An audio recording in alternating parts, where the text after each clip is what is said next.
Pravile se kaštelanke, da su lipše nek Spličanke, ali Sveti Duje neće ni da čuje, ajme čaču mu ja.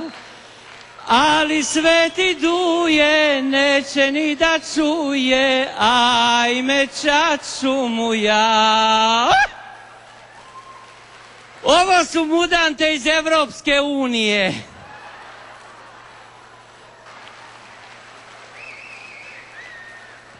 Kaže, europski turizam kod nas Hrvata izgleda dakle ovako.